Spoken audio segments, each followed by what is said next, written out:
They are really not trying to let anybody in the United States, because what even is this?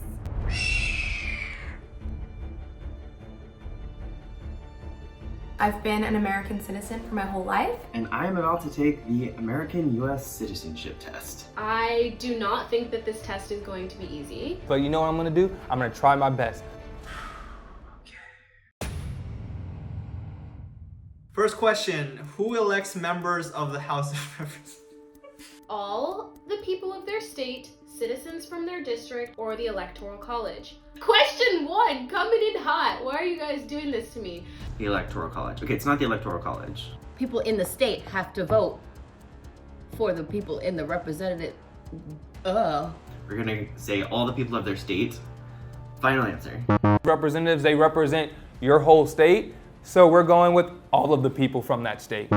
I'm just gonna go with B, citizens from their district, because this is the US citizenship test. So I feel like that's what's making most sense to me. I believe it's just the citizens from their district, but I don't know if electoral people, you know what? I'm gonna go with B, citizens from their district. We're going with B, we're going with B. I'm gonna go with citizens from their district. All right, question number 2. What are 2 cabinet level positions? A, Vice President and Secretary of Roadworks. That sounds fake. B, Secretary of State and the Attorney General. Or C, Secretary of Treasury and Secretary of International Affairs. Y'all, I don't know nothing about cabinets. The only thing that's in my cabinets are towels or non-perishables. We're talking about cabinet members, so people that are getting picked by the president. Okay, I don't think vice president is considered cabinet because it's not something that the president appoints. Cabinet. You open a cabinet. Let's say Secretary of State and the Attorney General. I'm just gonna go with that. Shelves are in cabinets. Okay, so I believe it's Secretary of State and the Attorney General. We're going with C on this one, a big C, so. Secretary of State and Attorney General. I feel good about that one.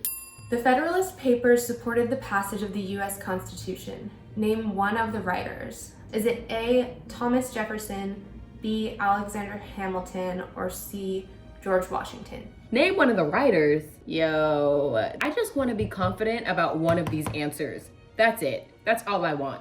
It can't be Hamilton. I didn't see the musical Hamilton. I know everyone else saw it, but that feels like they're throwing that in there for millennials or people who watch the musical. Oh, it's Hamilton. What am I thinking? There's a musical. Alexander Hamilton. Sounds good to me.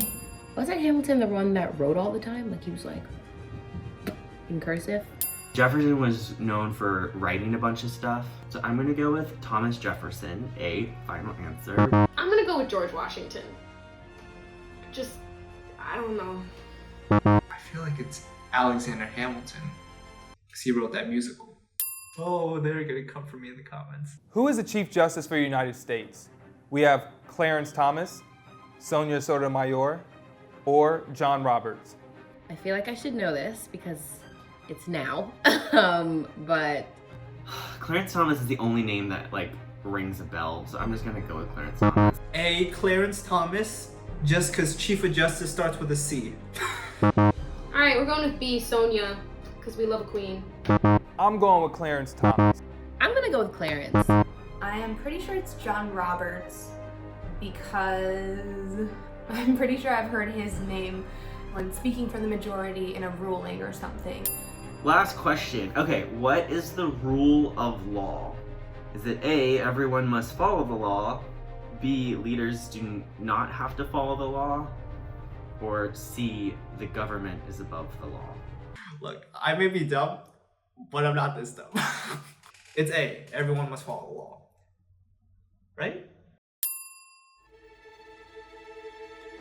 So I definitely have more of an appreciation for the immigrants who have to take this test. I'm just happy that I was born in the United States. I really think your average American is gonna have a really hard time taking this test.